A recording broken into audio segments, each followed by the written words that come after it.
Hiya, so I've came on here the day. I just think it's about time that I come out of my mental health journey to tell us where my head was, what I'd done, and where I'm at now. And this isn't like a sympathy vote or I've been through this, I've been through that. Not at all. It's took us 7 years to tell people what my mental health story was and how I've got to where I am today. So I hope you're listening, get them tissues ready. So it was about 7 years ago. I was popping along to my granddad's to go and see him, and unfortunately I did find him lying there unconscious. He was pronounced dead at the scene. And for myself at that age, I think I was about 17, it was quite a lot and hard thing to go through. I was on my own at the time. I didn't know anything else. Like, I was outside the house, I saw him through the window, I couldn't get in, and my first initial thought was, where's your phone, Shannon? Ring 999 now. So I'd done that. Bear in mind, it's the first time I've ever rang 999. So unfortunately he did pass away, and it was such a hard thing for me to overcome at such a young age. There was a lot going on when I was 17 as well. My mum and dad split up, but to be honest, that didn't really cross my mind and didn't affect us as much. I mean, it's an awful thing to go through, but I think at the time my mind was so all over with so many mixed emotions about, like, what the hell, like something so tragic has happened to someone who's so special to me.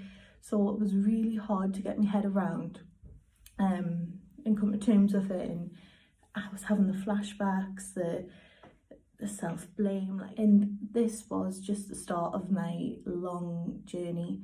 I was grieving really bad, really bad. I wasn't coping well at all, and just in general, like, I wasn't looking after myself. I couldn't sleep at night. I ended up in hospital because I was so run down. I was getting water infections, just the lot. Like, it was such a hard, really hard time that I had went through. So, like, if I was had to explain it in one word, how I was feeling at that time, it felt as though, like, I wasn't in my body at all. It was so scary. I felt so numb. So I went to work one day. It was my first proper job.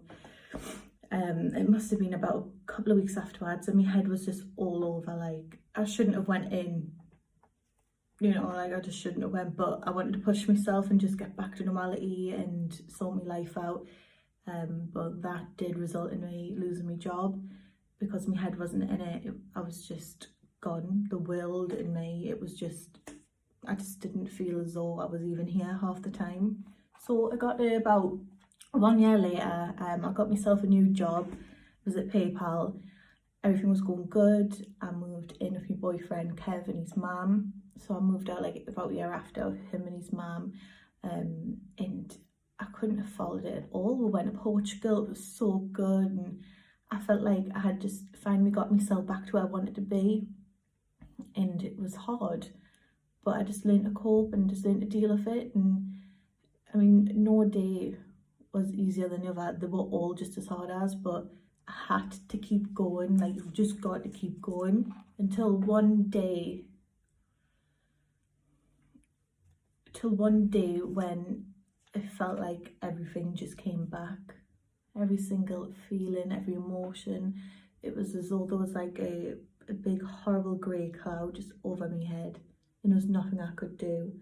And I thought, my God, what am I gonna do? Like, I'm one of them types of people I've always been happy, bubbly, giggle. Like, I've got an oh God laugh. I'll laugh at anything. And I'm one of them types of people that's just happy, genuinely happy in life. Like, love life to the full, until I started going through like a mixture of emotions. So the emotions that I was going through was, I was having suicidal thoughts. I was feeling lonely, empty. I felt numb.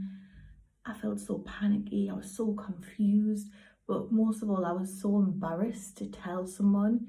I'm sure I used to say to like one of my good friends, I say, oh, like, I'm feeling really down, and I'd go, oh, don't worry, like, I'm not suicidal or anything, and like start laughing. But like I felt as though I had so many thoughts going through my head thinking, right, like what could I do? I might just like end it. And that's how low I was. It's so scary from being that happy bubbly little person to just having it all drained out you and like you're empty. And it's so weird, I can't explain it, but to me it feels as though like your chest, something's just like there's just something there and you just feel numb. It's awful. It's the worst feeling ever to have.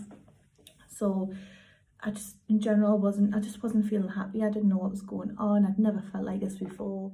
And I felt so guilty. I felt so hopeless. I was blaming everything on myself, like with my granddad, and it's my fault. I could have done more. I could have done this. But in reality, I couldn't have done anything. It was his time. So after feeling like I felt like I was an actress for a good 2 years, just putting on a smiley face, like I don't think anyone really knew how I was feeling. I think they just thought, oh, you know, she's just grieving. But I think there's a difference for me when I'm grieving to when I'm feeling like mentally drained and like physically and mentally not right. Like I knew something was up and it was worse than grieving, but it was just so scary. So I went to the doctors. They did try to prescribe us antidepressants, but personally me, I don't want to take antidepressants. I try to think of other ways of how like I can help myself out without taking and relying on tablets. But don't get us wrong, for anyone that has taken them or are taking them and they're helping them, that's good. Keep doing it. Like it's just, I don't know, I didn't try, I didn't want to.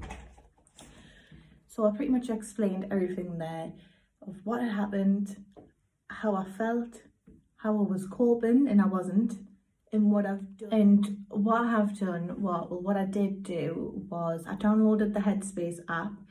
It's so good. It's like a meditation app that helps you with your mind and control your emotions. But the main thing is you've got to process it. You can't just close the door to, oh my God, like just black it out. Just write of it, like just go with the feeling and process it. Obviously I'm no mental health guru, but this is what like helped me with mine, so hopefully it might help you with yours. And my mind was always going to that negative place. Like every point in the day there'd be something negative. I'd wake up, I'd feel so down. I'd wake up and I'd think, oh my God, like there's nothing positive about the day. But what I was doing is on my notepad, you could even like, I've got a notepad here, you could even just write in a little notebook every day or on your notepad on your phone and write down the three, I put up to 3, but you can put as many as you want of what happened on that day. But I would write like up to 3 positive things that happened to me in the day. And it sounds stupid, but even if it's a case like it's sunny outside, that is a positive for me.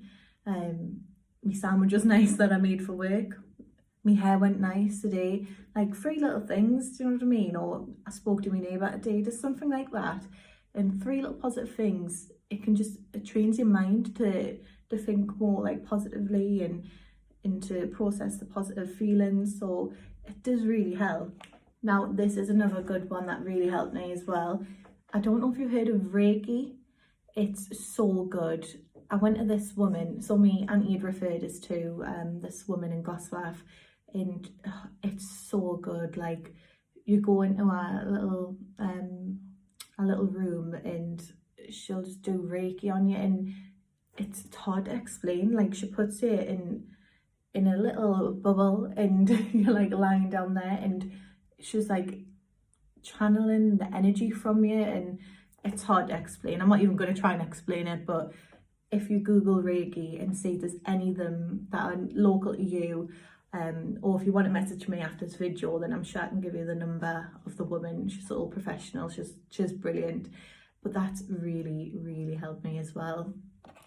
Tablets, right. I know I mentioned I didn't take antidepressants, and I didn't, but I think what really helps me, I still take them now, is Calm, so 1 a day, and then I take the nighttime ones as well. And I went to Holland and Barrett and I got these, they're called John Willie tablets, and it's like in the green little like container, and that's meant to be like a herbal remedy to help you as well, just to calm you. So I think that is really helpful.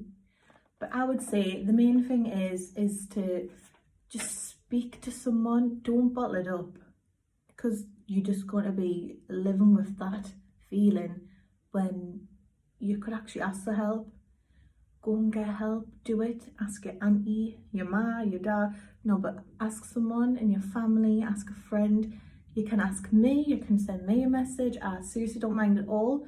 And that's the reason why I'm speaking today, is whatever you're going through, it's not good. It's not a forever thing. It's just temporary, and you will get through it.